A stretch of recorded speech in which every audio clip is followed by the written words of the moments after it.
बड़ा बुरा लगता है यार जब कोई अपनी देश का कोई गलत काम करते हुए दूसरे देश में पकड़ा जाता है। और आज की तारीख में आप लोगों ने देखा होगा ये शॉपलिफ्टिंग में अपने इंडियन जो हैं यहाँ पे न्यू जेनजी जो आए हैं नए नए 2-5 साल में, ये लोग बड़े पकड़े जा रहे हैं यहाँ पे। ये मेरा जो वीडियो है, संदेश समझ लो, उपदेश समझ लो, सुझाव समझ लो, ज्ञान समझ लो, जो तुम्हें समझना है समझ लो।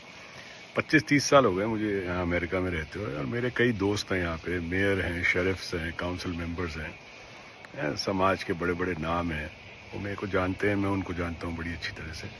तो मैं तुम लोगों को एक चीज़ समझाता हूँ पहले। अगर तुम लोग ये शॉपलिफ्टिंग और इसमें अगर फंस जाते हो तो इसको बोलते हैं यहाँ के कानून के हिसाब से मिसडिमीनर, ठीक है।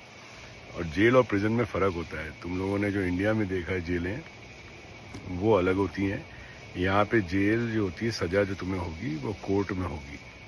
तो अगर तुम्हें कोई पकड़े जाते हो तो एक तो अरेस्ट को रजिस्ट मत करो अपने, समझ में आ गई ना बात। अरेस्ट को जितने रजिस्ट करोगे ना उतने तुम प्रॉब्लम में फंसते चले जाओगे।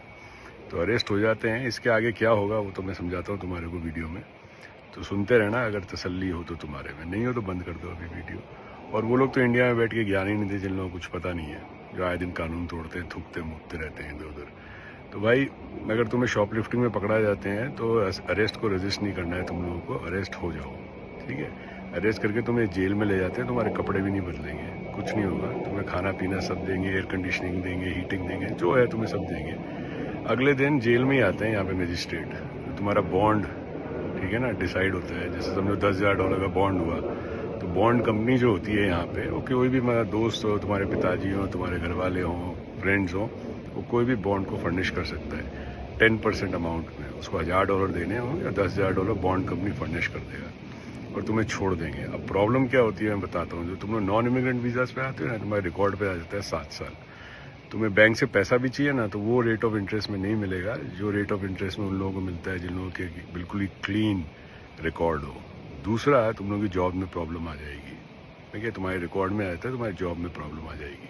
तीसरा सबसे बड़ी प्रॉब्लम ये होती है, तुम में से बहुत लोग हैं जिनके पिताजियों ने करोड़ों का लोन ले रखा है, स्टूडेंट लोन इंडिया में, और यहाँ पढ़ाने के लिए, तुम्हें भेजने के लिए। तो उनकी तो तुमने इज्जत की फजीती उड़ाई दी, देश की तो उड़ा दी तुमने, उनकी भी इज्जत की फजीती उड़ा दी। क्योंकि आजकल क्या है, ऐसे वीडियो बड़े वायरल होते हैं, तो तुम्हें कोई ज्ञान नहीं देगा, तुम्हारी मजाक ज़्यादा उड़ाएंगे लोग बाग, स्पेशली इंडिया में बैठ के। क्योंकि इंडिया में तो कानून कायदे हैं नहीं, वहाँ तो पुलिस वालों पे भी हमला हो जाता है, जजों को पीट दिया जाता है, कुछ भी होता है, जूता उछाल दिया जाता है जज पे। यहाँ पे ऐसा नहीं है। यहाँ पे अगर तुमने पुलिस वाले पे हाथ उठा दिया ना, तो तुम्हें या तो गोली मार देंगे या तुम्हें टेज कर देंगे। वो टेजर होता है ना, तुम्हें शॉक दे देंगे उसी टाइम, उसी टाइम ही वहीं पे ढेर हो जाओगे। तो अरेस्ट को कभी रजिस्ट मत करना, बस ये समझ लेना ये तुम्हारे रिकॉर्ड में आ जाएगा। और ये एक्सपंज नहीं होता है, फिर बहुत टाइम लगता है एक्सपंज करने में। और सेकेंडली 7 साल तक तुम्हारे रिकॉर्ड पे रहेगा, ठीक है। तो रिकॉर्ड पे रहना बहुत भारी काम है। दूसरा, फाइनली एक बताता हूँ, कभी दारू पी के आप पकड़े मत जाना। यहाँ तक कि खुदली दारू की बोतल तुम्हारी गाड़ी में अंदर नहीं होनी चाहिए, कैबिन में डिग्गी में होनी चाहिए। क्योंकि ये लोग नियत पे पकड़ते हैं तुम्हें कि तुम्हें दारू पीनी थी, इसलिए तुम्हारी बोतल खुली तुम्हारे आर्म्स है ना, डिस्टेंस में है, तो उसमें मत पकड़े जाना। उसमें अगर पकड़े गए ना, तुम्हारी जिंदगी बर्बाद है, ठीक है। Drinking under the influence of alcohol is like a weapon. तुम्हारे हाथ में वेपन है गाड़ी, जो तुम किसी को उड़ा सकते थे। और कई केसेस होते हैं यहाँ पे, तुमने देखा होगा, दारू पी के लोगों को उड़ा दिया है, तो उनका कुछ भी नहीं हो सकता। फिर सरकार भी नहीं कर सकती इंडिया में बैठ के, चाहे तुम्हारे पास इंडियन पासपोर्ट भी हो, कुछ नहीं होने वाला। क्योंकि लॉ ऑफ द लैंड लगता है। अब कांड यहाँ के करो तो ये सोचो कि लॉ तुम्हारा वहाँ चलेगा, तुम वहाँ कांड करके आओगे, यहाँ पे तो ना तुम्हारे कोई कुछ कर सकता है, कुछ नहीं कर सकता। तो भैया, मेरी यही सुझाव है तुम्हारे को कि पहली बात तो ऐसी हरकतें बंद कर दो। वॉलमार्ट में क्या तुम उठाते हो यार, $5, $10, $2.5, $3, $5 की तुम साइकिल, टीवी, ये तो फिर चोरी नहीं कर सकते।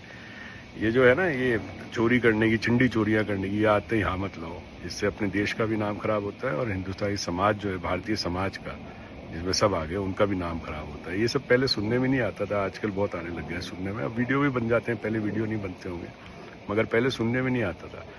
और अब कोई ज्ञान देगा, भाई अंग्रेज भी तो करते हैं। अब भैया तू एक काम कर, जैसे इंडिया में बोलते हैं ना, मैं एक बड़ी बात बोलता हूँ हरदम, अगर तुम्हारी बहन का बलात्कार कांग्रेस के ज़माने में हुआ और आज के ज़माने में हुआ, तो नहीं बोलोगे क्या? ये तो बोलोगे अपनी बहन को, चुप करके बैठ गया, कांग्रेस के ज़माने में भी तो तेरा बलात्कार हुआ था, भाजपा के ज़माने में हो गया, तो बोल मत। ये एक तरह का वो हो गया, जैसे अपने बलात्कार भी कांग्रेसी स्टेट का बलात्कार अलग है, बीजेपी स्टेट का बलात्कार अलग है, तृणमूल का अलग है, सबके अपने पार्टियों में बलात्कार भी बटे हुए। तो वो जो मानसिकता है ना, वो अमेरिका में मत लेके आना। यहाँ पे कानून बहुत तगड़ा है, इसीलिए देश चलता है जहाँ पे 50 मुल्क के लोग रहते हैं और न जाने कितनी यहाँ पे रिलीजन रहते हैं। इसीलिए किसी ने बदमाशी करी, किसी ने होशियारी करी कानून से, तो कानून तुम्हें उल्टा लटका देगा। और यहाँ बाप दादा चाचा एमएलए गवर्नर ये सब नहीं चलता है कि तुम गाड़ी खोल के बोलो मेरा चाचा एमएलए है, उसी टाइम तुम्हें सही कर देगा। पहली बात तो आज तक सुना नहीं किसी ने नाम लिया हो। यहाँ तक कि आगे गवर्नर है या जो भी है, उनका भी बेटा अगर पकड़ा जाए ना, तो अपने बाप का नाम नहीं ले सकता हो। समझ आ गई बात? तो ये सब हरकतें करना बंद कर दो, ठीक है? इससे देश का और तुम्हारे माँ बाप का देश में बहुत नाम खराब होता है, इज्जत खराब होती है समाज में, ठीक है? अरेस्ट को रेजिस्ट मत करो, अरेस्ट हो जाओ, अगले दिन बॉन्ड हो जाता है, कोई ऐसी दिक्कत नहीं है। बाद में जो होगा वो बाद की बात देखेंगे। It is a misdemeanor, it's not a felony. Okay, thank you so much.